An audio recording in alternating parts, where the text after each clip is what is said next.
Before I tell you this story, I need you to promise me something. If you ever think about moving in with someone you've only met online, don't. Just don't.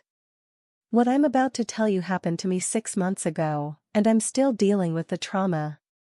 This is Sarah, by the way, but that's not my real name for obvious reasons that will become clear by the end of this video.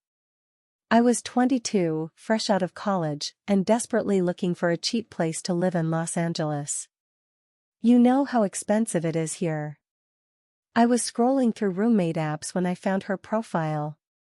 Emma, 24, graphic designer, loves hiking and cooking. Her photos looked normal, her references seemed legit, and most importantly, the rent was only $400 a month for a room in West Hollywood. Red flag number 1 that I completely ignored. We texted for weeks. She seemed perfect. Funny, smart, responsible. We even video called a few times, though now I realize she was always sitting in the same spot, same lighting, same angle. I thought I'd found my ideal roommate. I was so wrong. But before I get into what happened, smash that like button if you've ever made a decision you immediately regretted, and subscribe because this story has a twist ending that nobody saw coming. August 15, 2024. Moving day. I packed my entire life into my Honda Civic and drove 3 hours to LA. Emma had sent me the address the night before, a beautiful apartment complex in a great neighborhood. I was so excited. But when I arrived, Emma wasn't there to greet me. She texted saying she was running errands but the landlord would let me in. Strike 2, but I was too desperate to care. The apartment was gorgeous. 2 bedrooms, modern kitchen, huge living room. But something felt off. Emma's room was directly across from mine, and her door had about 5 different locks on it. Not just a regular deadbolt, I'm talking about chain locks, sliding bolts, the works. When I asked the landlord about it, he just shrugged and said some people value their privacy. He handed me the keys and left. I spent the day unpacking, and Emma still hadn't shown up. Around 8 p.m., I finally heard her key in the door. I was so excited to finally meet my roommate in person. She walked in, and guys, she looked exactly like her photos, but something in her energy was completely different. In our video calls, she seemed bubbly and outgoing. In person, she barely made eye contact. "Hey Sarah, sorry I'm late. I had to handle some personal stuff." She went straight to her room and I heard all 5 locks clicking shut. I texted her asking if she wanted to order pizza and get to know each other. She read it immediately but never responded. That night, I fell asleep thinking maybe she was just having a bad day. The first week was bizarre. Emma would leave the apartment at exactly 11 p.m. every single night and come back around 4 a.m. I only knew this because her bedroom door slamming would wake me up. During the day, she was like a ghost. I'd hear her moving around in her room, but she never came out when I was in the common areas. If I was in the kitchen, she'd wait until I left to get food. If I was watching TV, she'd stay locked in her room. The few times we did run into each other, she'd give me these weird, intense stares. Like she was studying me. When I'd say good morning or try to make conversation, she'd just nod and hurry away. But the really weird part? She was ordering an insane amount of packages. Like 3 to 4 deliveries every single day. And they were all addressed to different names. Emma Johnson, Emma Rodriguez, Emma Kim, Emma Thompson.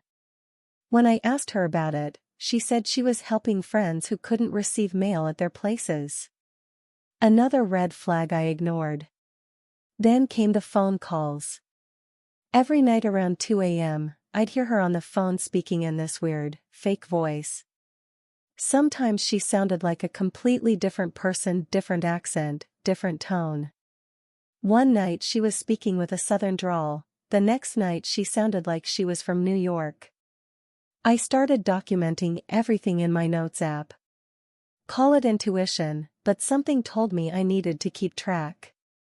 By week 2, I was seriously considering breaking the lease. But then something happened that made me question everything. It was a Tuesday night, around midnight. Emma had left for her usual mysterious outing, and I was in the kitchen making a snack when I heard something weird. A phone was buzzing, in the living room. Emma had dropped her phone behind the couch cushions. Now, I know what you're thinking, I should have just left it there. But guys, I had been living with this woman for 2 weeks and something was seriously off. I was starting to feel unsafe in my own home. The phone kept buzzing with notifications. Text messages, calls, app alerts. And the name on the screen wasn't Emma. It said Riley M. I couldn't help myself. I looked. The lock screen was full of dating app notifications. Not just one app, we're talking Tinder, Bumble, Hinge, Facebook dating, even some apps I'd never heard of. And each notification showed a different profile name and photo. Emma, Riley, Jessica, Madison, Sophie. All different photos, all different ages, but guys, it was definitely the same person. My roommate was catfishing multiple people on multiple platforms simultaneously. My hands were literally shaking as I put the phone back. I ran to my room and locked the door, but my mind was racing. Who was I living with? What else was she lying about? But that wasn't even the worst part. The next morning, I found a note slipped under my door. I know you looked at my phone. We need to talk. Emma. I felt like I was going to throw up. I didn't see Emma all day after finding that note. I was honestly terrified to leave my room. But around 8 p.m., I heard her in the kitchen, so I decided to face whatever was about to happen. She was sitting at our dining table with 2 cups of tea, acting like nothing had happened. Sit down, Sarah. Let's chat. Her voice was different. Colder. More calculating. I sat down, and she immediately started talking like we were old friends.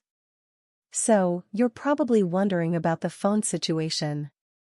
And the packages. And the late-night activities. I nodded, too scared to speak. Here's the thing, Sarah. What I do for work is unconventional. I help people explore different sides of their personalities online. Some people call it catfishing, I call it digital performance art. She was completely serious. I have about 15 different personas across various platforms. Different names, backgrounds, personalities. Some are looking for love, some are looking for money, some are looking for other things. It's actually quite lucrative. I finally found my voice. Emma, that's fraud. You're lying to people, potentially taking their money. Her expression completely changed. The fake friendliness disappeared. Sarah, you seem like a smart girl. So I'm going to give you 2 options. Option 1, you mind your own business, keep paying your rent, and we coexist peacefully. Option 2. She let that hang in the air. What's option 2? I whispered. She smiled, but it didn't reach her eyes. Option 2 is you find out why the last 3 roommates moved out in the middle of the night without notice. After that conversation, I knew I had to get out. But breaking a lease in LA is expensive, and I didn't have the money. I started secretly looking for new places while trying to avoid Emma completely. But she wasn't making it easy. She started leaving her work materials around the common areas. Fake IDs with different names, printouts of other people's photos, notebooks full of fake backstories and personal details. It was like she wanted me to see how deep this went. Then the visitors started coming. Men would show up at random hours looking for Jessica or Riley or whatever name Emma had given them. I had to lie to their faces, telling them no one by that name lived here. Some got angry. Some got suspicious. One guy waited in the parking lot for 3 hours. I was becoming an accessory to her scams just by living there. But the breaking point came when I found out Emma had been using my information. I got a call from my bank asking about suspicious activity on my account. Someone had been using my name and address to open dating profiles. They found my information through our shared lease agreement. Emma had made me into one of her fake personas. When I confronted her, she just laughed. "Sarah, you're so boring in real life. But online? With a few tweaks to your photos and personality? You're actually quite popular. You should thank me." She showed me the profile she'd created using my photos. Different hair, different makeup, completely different personality. And she'd been talking to dozens of men pretending to be me. "Some of them want to meet up," she said casually. "I've been thinking about arranging some dates.